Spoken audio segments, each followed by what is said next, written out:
Good morning, everyone. Major Tom here. Just going to talk over a couple of plays that everyone's been talking about.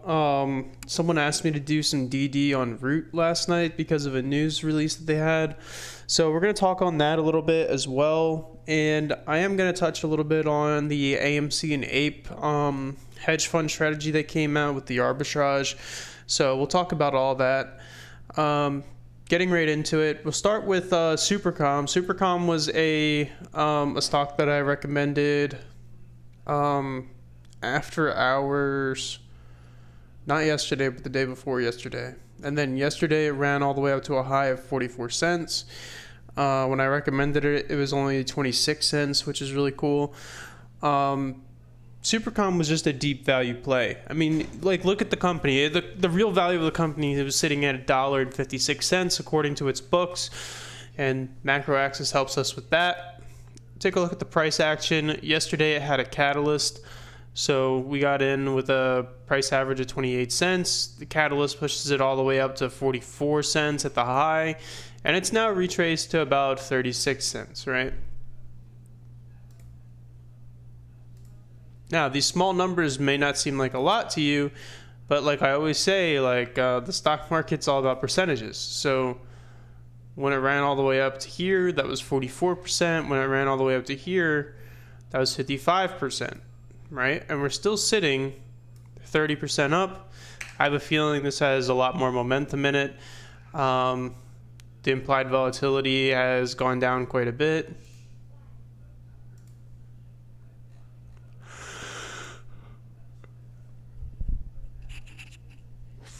Implied volatility has gone down quite a bit, and the RSI is about to be oversold again. So we're probably going to see this thing go on another run today. Just off of valuation standpoint, I feel like this company is worth at least $1. They were awarded a $33 million electronic monitoring contract pre-bell yesterday. So we got in at the perfect time.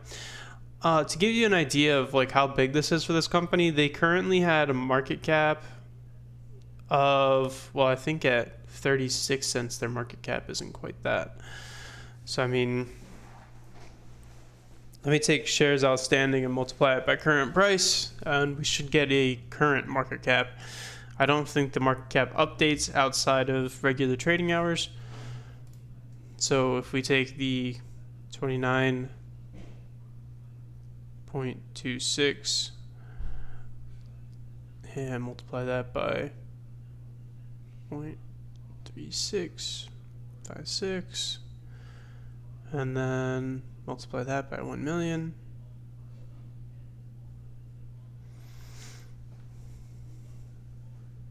Well, that didn't work out.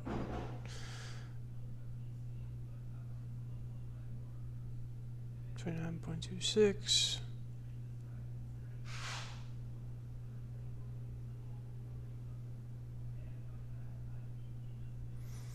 times 0.36.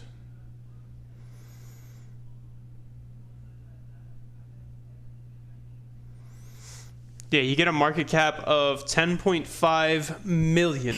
So right now the market cap on TradingView says it's 13.247. But like I said, it's not active in the pre-market, and the current market cap is $10 million. So you have a company that has a market cap of $10 million, but they were just awarded a $33 million contract. Well, that doesn't really make much sense to me. If you look at their debt versus their assets, they have 30 million in debt, and their assets are about 5 million in cash. So this is quite the interesting play. And if you look at their earnings from last quarter, they were actually cash flow negative, but only by 0.05. And I feel like the next earnings statement's about to be very, very bullish if they're raking in a $33 million contract, right? So that's pretty huge. Moving on from Supercom, let's talk about Root. Okay, so I was asked to cover Root because of the news release and everything like that. I haven't done any DD on Root until last night. Just looking at fair value estimates of Root based on what they have on their books, it looks like the fair value for Root is $13.30, which today is currently trading at $15.38. So fundamentally, I believe Root is currently overvalued. And if we look at Ortex does show that it has a little bit of short interest here at 38%. However, the utilization is only at 53% and the cost to borrow is only 1%, which isn't a whole lot. If we look at Bed Bath & Beyond's fundamentals, this is why I was talking about Bed Bath & Beyond after they knocked it down to $8, because fundamentally Bed Bath & Beyond is worth $12.32 right now, and the short interest percentage might only be 30%, which is less than 38% on Root. However, you have a cost to borrow rate of close to 20% and a utilization of 99.92. Anyways, going back into the Root news, a lot of people thought the news was going to cause a short squeeze. After careful review of the news, it looks like Carvana is buying a 5% stake in the company Root and starting a partnership with the insurance company Root, and Root will insure Carvana's cars. However, it's not like they're going out into the open market and purchasing 5% of the total float of Root. They're not doing that. Root is creating preferred shares for them, and they're just going to get preferred shares of Root, which currently don't exist. And once they get their preferred shares of Root, they're also going to get warrants. If they exercise their warrants, they could potentially cause a short squeeze, but I don't believe it's enough warrants to do that. Warrants are kind of like contracts where you can exercise them for shares, but they work a little differently. That's kind of my thoughts on Root. I personally think there's a couple of better plays just because the utilization isn't at 100% and the cost to borrow is still extremely low. I also think it's slightly overvalued right now, and I'm personally not playing it, but more than happy to cover any stocks any of you recommend. Currently, the way that I like to invest is I like to look at the fair value of the company, see how undervalued it is off of its book price, and then once I take a look at its books and its fair value and determine that it's undervalued, then I like to go to Ortex and try to see if there's any short interest. Try to see if what's the options look like.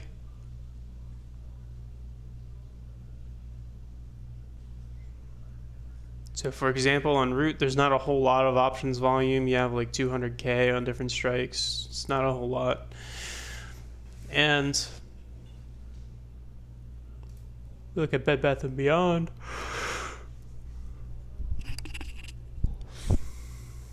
Their options look pretty loaded.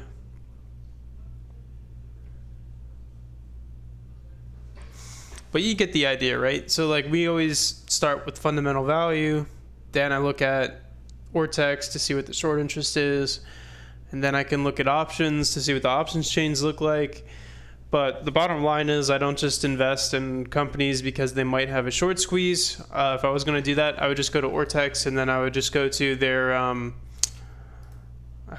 their stock trading symbols, and then I would just search short squeeze in the trigger, and then every single day I'm presented. So these are just from today, right? We have two separate companies, Uranium Energy Fuels and Uranium Energy Core, and it looks like both uranium companies pinged a short squeeze signal, right?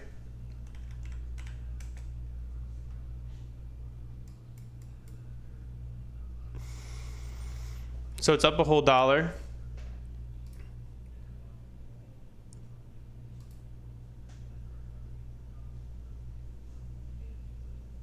If we go to short interest, the short interest is only 15% and the utilization is only 82%. So why did it ping a short squeeze signal? I don't know. I can't tell you. Apparently, Ortex thinks that this is being short squeezed right now with 15% short interest and 82% utilization, and the cost of borrow is only 2%, which I think is a little ridiculous. But nonetheless, if I'm looking for short squeezes, I would just go to Ortex and filter by short squeeze alerts, and every day it shows you things like this, which apparently this is a short squeeze, but I don't think it is. Actually, I've been covering uranium energy fuels for quite a while and said last month that uranium energy fuels is undervalued, because if we look at the fair valuation of uranium energy fuels, it was at $5.43, and I started covering it back when it was like $4. But if you go to TradingView and you go see what the analysts say, the analysts actually tell you that uranium energy fuels is worth $10.80, which is a 50% increase from its current price. And back when it was $4, that was over 100% increase from its current price. I believe it was like 120% above its current price. So if the analysts are saying that uranium is the fuel of the future, you know, that would have been like up 120% on initial investment, which is really, really big. Oh yeah, I forgot to cover AMC and APE. Let me pull that article up about the hedge fund.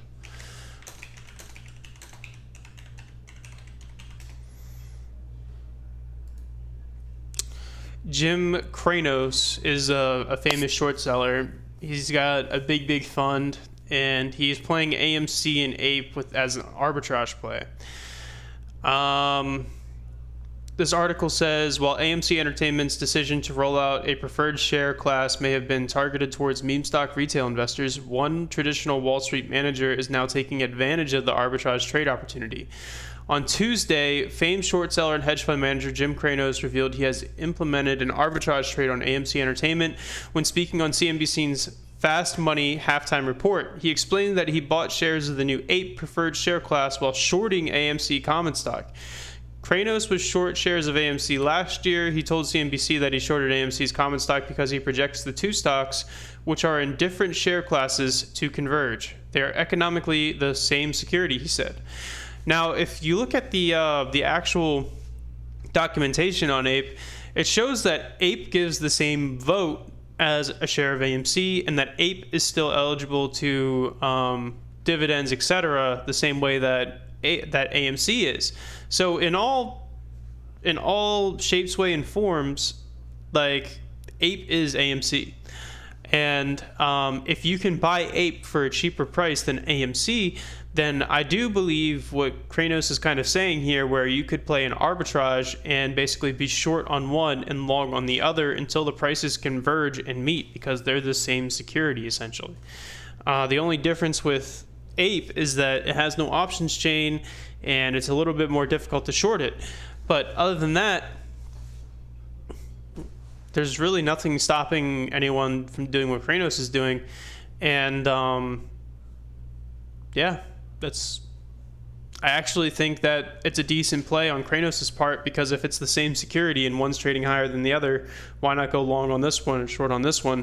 And then in the event that you're going to get short squeezed, well, you're long on this one and short on this one. So when you're long on this one, you can just vote to make these shares equal to these shares. And then if APE decides to be made into AMC shares, then, you know, you just cover your short. So as an arbitrage play, I think it's decent. I think he's has a decent point here. And a lot of the people that I've been talking to that are in AMC and in APE kind of feel the same way, that they're the same thing and that the prices are converging. So I'd say that this is a pretty accurate, evaluation here. See if there's anything else useful in this article. Doesn't look like it, just a big bold paywall. So that's my coverage on AMC and APE. If we look at the fundamental value of AMC's preferred equity share, we'll see if it has a fundamental value. It does not. Fundamental value of AMC. It shows that the fundamental value of AMC is about $8.68 That's it. That's post APE. So if you take AMC fundamentally and you add APE fundamentally, you get a total combined value of around $17.20, which it's currently trading at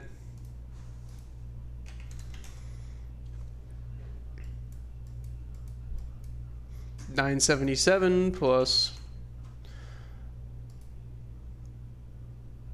7. So it's currently, the two are currently trading at about 16. So I'd say there's about $1 to make it in this arbitration play, which is actually quite a lot on a $7 stock. So interesting stuff. Well, that's all I got for today. Thanks for tuning in, and we'll see you next time.